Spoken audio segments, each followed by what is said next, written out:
പെരിന്തൽമണ്ണയിൽ ജ്വല്ലറി ഉടമയെ ഇടിച്ചിട്ട് സ്വർണം കവർന്ന കേസിൽ 9 പ്രതികൾ കൂടി അറസ്റ്റിലായി. 2 വർഷം നീണ്ട ആസൂത്രണത്തിനൊടുവിലാണ് പ്രതികൾ കവർച്ച നടത്തിയതെന്നാണ് പോലീസ് പറയുന്നത്. 17 പേരടങ്ങുന്ന മോഷണ സംഘത്തിലെ 13 പേരെയാണ് പ്രത്യേക അന്വേഷണ സംഘം ഇതുവരെ അറസ്റ്റ് ചെയ്തത്. നഷ്ടപ്പെട്ട സ്വർണത്തിൽ ഭൂരിഭാഗവും പോലീസ് കണ്ടെടുത്തു.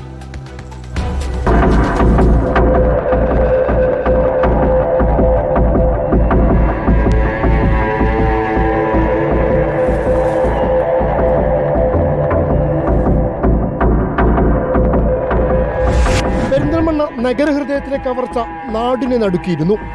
എന്നാൽ കേരള പോലീസിന്റെ കൃത്യമായ ഇടപെടൽ സംസ്ഥാനത്തുടനീളം കുറ്റകൃത്യങ്ങളിൽ ഏർപ്പെടുന്ന വലിയൊരു സംഘത്തെയാണ് വലയിലാക്കിയത്. പെരിന്തൽമണ്ണയിലെ കവർച്ചയ്ക്കായി തന്നെ പ്രതികൾ നടത്തിയത് 2 വർഷത്തെ തയ്യാറെടുപ്പാണ്. താമരശ്ശേരി സ്വദേശികളായ ഷിഹാബുദ്ദീൻ, അനസ് എന്നിവരാണ് ആസൂത്രണം ആരംഭിച്ചതും. മറ്റൊരു കേസിൽ അറസ്റ്റിലായ ഇരുവരും ജയിലിൽ വെച്ച് കണ്ണൂർ സ്വദേശി വിപിനെയും കുറ്റകൃത്യത്തിനായി കൂടെ കൂട്ടി.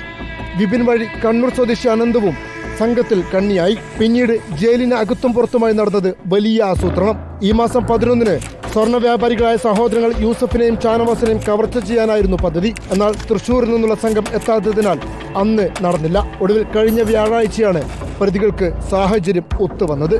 തൃശ്ശൂർ വെച്ചിട്ട് ചെക്കിങ്ങിനകത്ത് വാഹനം ഐഡന്റിഫൈ ചെയ്ത് അവിടുത്തെ എസ് ഐ അത് പിടിക്കുകയും അപ്പോൾ അവർ മദ്യപിച്ചിട്ടുണ്ടായി. അപ്പം കൂടുതൽ ചോദിച്ചു. അപ്പോൾ ആദ്യമൊന്നും അവർ കൺഫ്യൂസ് ചെയ്തില്ല.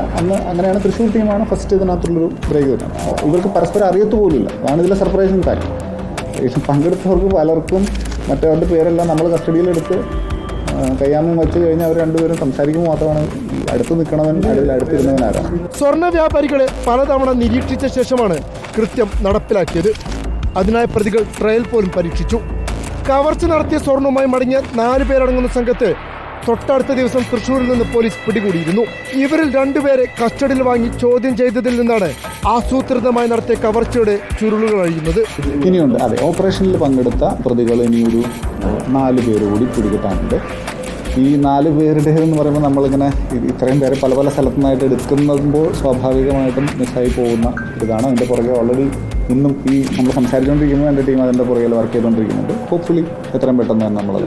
പോലീസിന്റെ കൃത്യമായ നീക്കങ്ങളിലൂടെ ഭൂരിഭാഗം സ്വർണവും വീണ്ടെടുക്കാനായി. സംഘത്തിലെ 4 പേർ കൂടി ഇനിയും പിടിയിലാകാനുണ്ട്. ഇവർക്കായും പോലീസ് അന്വേഷണം ഊർജിതമാണ്. റിപ്പോർട്ടർ, മലപ്പുറം.